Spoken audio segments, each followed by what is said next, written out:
छत्रपती शिवाजी महाराज यांच्या जीवनातील कथा या शृंखलेत आपण रोज नवनवीन कथा बघतोय.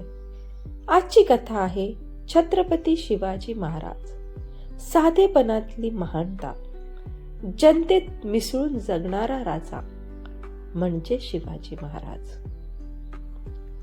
रायगडावरचा दिवस संपत आला होता. संध्याकाळच्या केशरी प्रकाशात किल्ल्याचे तट चमकत होते. दरबार आटोपला होता. सरदार आपापल्या कामाला गेले होते. पण छत्रपती शिवाजी महाराज मात्र अजून विश्रांतीच गेले नव्हते. ते खिडकीत उभे राहून दूरच्या गावांकडे पाहत होते.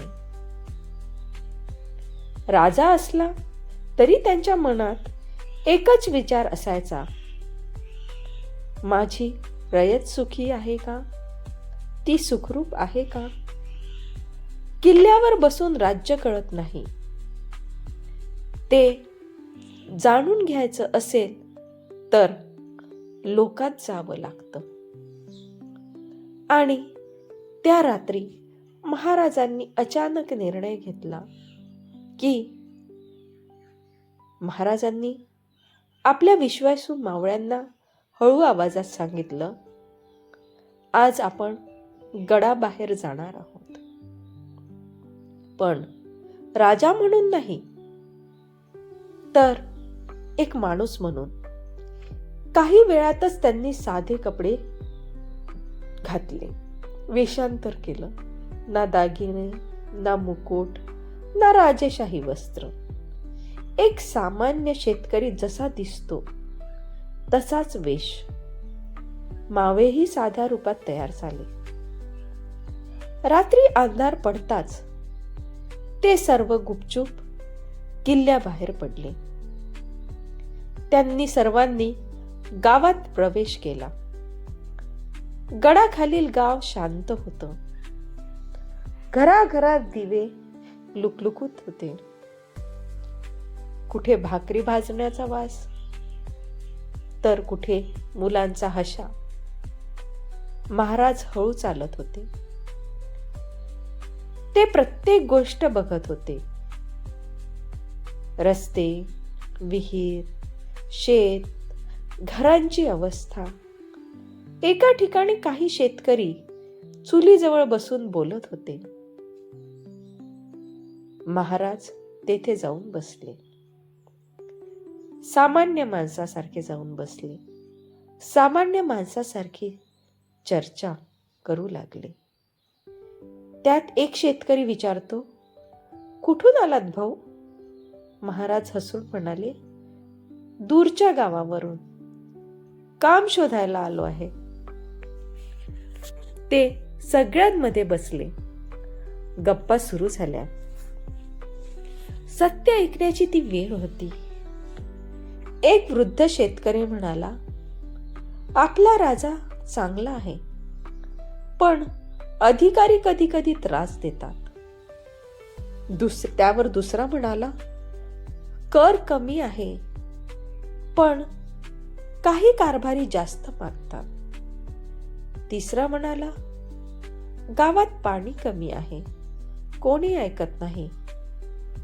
हे सर्व महाराज शांतपणे ऐकत होते. त्यांनी ना राग केला ना विरोध केला, कारण आज ते राजा नव्हते, ते प्रजेचे कान होते. एक भावनिक क्षण आला. तेवढ्यात एक लहान मुलगा आला. त्याच्या हातात कोरडी भाकरी होती. तो त्याच्या आईला म्हणाला, आई, उद्या बाबा युद्धाला जाणार ना? मग ते परत येतील. आईच्या डोळ्यात पाणी आलं. राजासाठी जात आहेत बाळा, देव परत आणेल. त्यावर महाराजांच्या डोळ्यातही अश्रू दाटले. त्या क्षणी त्यांना समजलं, स्वराज्य फक्त किल्ल्यांवर नाही, लोकांच्या आशेवर उभा आहे. ते परत गडावर आले. रात्री उशिरा महाराज परत रायगडावर पोहोचले. दुसऱ्या दिवशी दरबार भरला. सरदार नेहमीप्रमाणे काम सांगू लागले, पण महाराजांनी आज वेगळीच आज्ञा दिली आणि येथूनच बदलाची सुरुवात झाली. त्यांनी गावातील पाण्यासाठी विहीर बांधण्याचा हुकूम दिला. कर वसुलीची तपासणी करण्यास सांगितली. तक्रार ऐकण्यासाठी स्वतंत्र अधिकारी नेमण्यास सांगितले. युद्धाला जाणाऱ्या सैनिकांच्या कुटुंबासाठी धान्य दिल्या जाईल हे सांगितले. सगळे आश्चर्यचकित. मोरोपंतांनी विचारलं, महाराज, हे अचानक कसं झालं? महाराज हसले. काल प्रजेने सांगितलं. यावर दरबार थक्क झाला. कोण आला होता? महाराज म्हणाले, राजा लोकात गेला की राज्य स्वतः सांगतं. काही दिवसांनी तेच गाव बदललं. त्या गावामध्ये विहीर झाली, कर कमी झाला, लोक आनंदी झाले. त्यावर एक वृद्ध म्हणाला, आपला राजा देवासारखा आहे, त्याला सगळं कसं कळतं? महाराज दूर उभे राहून ऐकत होते आणि हसत होते.